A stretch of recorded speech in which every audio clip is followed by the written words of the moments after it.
Good morning. This is Rick Harsh. I'm speaking about Gaza because I can't help it. Um, I've never written about Palestine or Israel, but if you're at all interested in what I think, I find Chomsky and Finkelstein the two sane people. Right now in the news, I only watch Democracy Now! In the US and Novara Media in the UK. Today, while watching Democracy Now!, I'm sure that if you're interested, you already know some of the things that happened today. Ambulances bombed, the gate of the hospital bombed, people going south as they were leafleted, threatened. They were told last night or yesterday that, you got one more chance. This is your last fucking warning. And the coastal road, I guess a bunch of people were slaughtered. And I broke down and cried for the first time. I don't know why we say broke down and cried, but today while watching Democracy Now!, they were talking about a journalist who was killed, and a Palestinian journalist. I think he was living in Khan Yunis, which is in the south, where it's safe.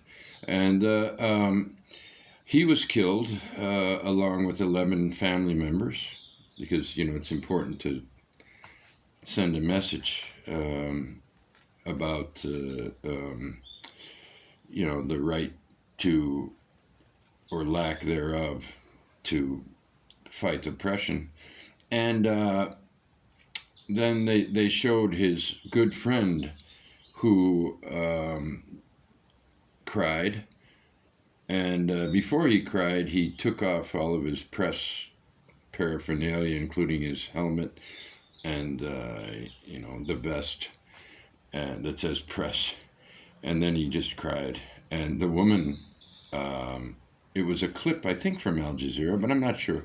The clip showed the woman who was interviewing him or hearing from him broke down as well. And I think it was the cascade, of crying, just like, how could I not? I mean, I don't know how I've made it this long. This is the worst thing I've ever witnessed, the most perverse and nasty thing I've ever witnessed as a human being. I mean, the Vietnam War went on during my lifetime, but, I was very young. And, I've spent my entire adult life trying to find ways to act. The Skulls of History is all about the quandary that we face as people who hate the United States and the way it behaves in the world and would do anything to stop it, who can't forget things like the Spanish Civil War, who hate fascism, and who,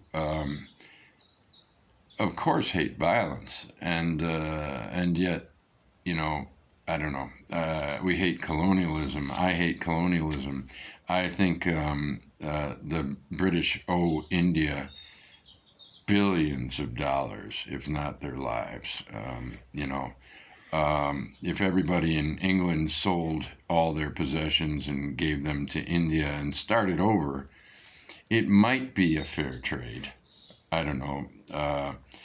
And as for Gaza, I can't make the arguments that others can without being boring, but it's a settler state. It didn't start with the Holocaust. It started with pogroms throughout Europe. And it wasn't a bad idea for a people to try to find a place to live. But the only way to do it in that space was to come up with slogans like a land without people for a people without land. So starting with a lie and then making the lie work with the British help and establishing themselves, becoming terrorists themselves. We all know about the King David Hotel, and but if you read enough, you'll find an incredible number of massacres. I had one village memorized. It was 2 words, but just west of Jerusalem. So, you could see the planning is always going into this. The planning to take Jerusalem, to have Jerusalem. And even now they're kicking old ladies out of their house. The white settler regime, as the great L.S. Dabrianos called it, which is, the settlers, this is the worst year for settler violence in a long time. And it's, of course, on the rise since the Hamas attack. And the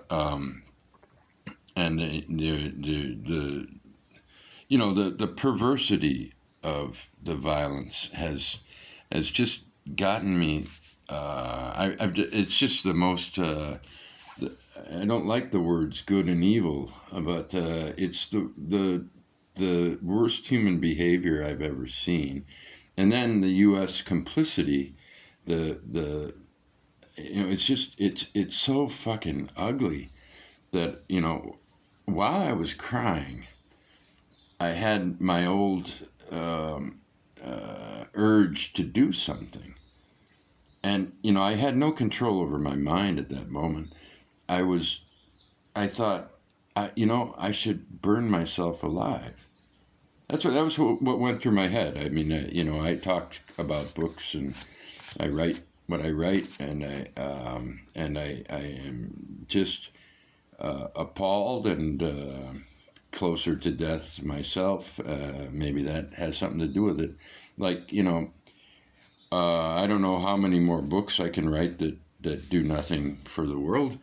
And it came into my head, a desire, an unbidden desire to burn myself alive.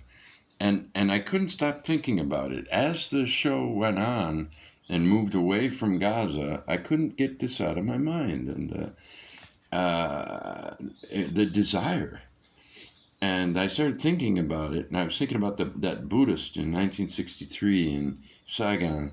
And I thought, I wonder how could I get in that state? Could I possibly do that? And then I thought, fuck no, there's no need. I don't want to be in that state. I want to be burning and have the horror of a man on fire seen by people. That's one man's reaction to the horror of Gaza. Will I do it? I didn't feel any fear, but I felt the desire.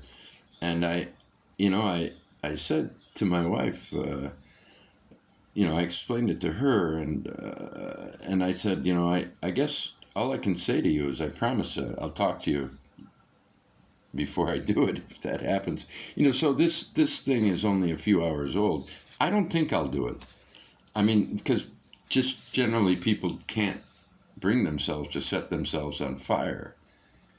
But that's my response to Gaza, is the desire to burn myself alive and express in the most acute way possible my horror at what's going on.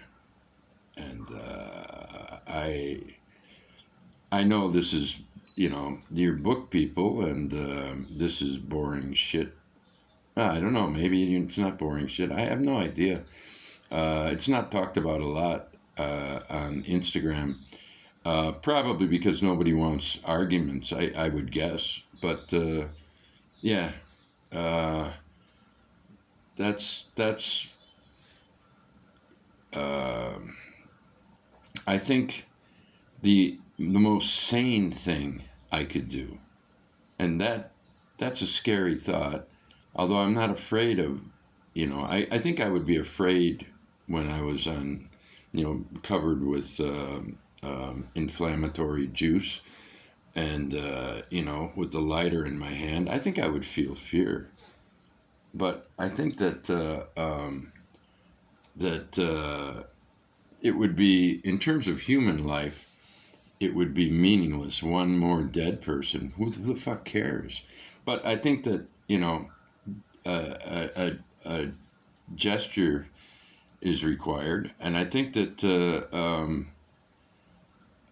we all have obligations as human beings to do something. And God damn it, my writings have done nothing. I express horror, I mock horror, things that are horrific. I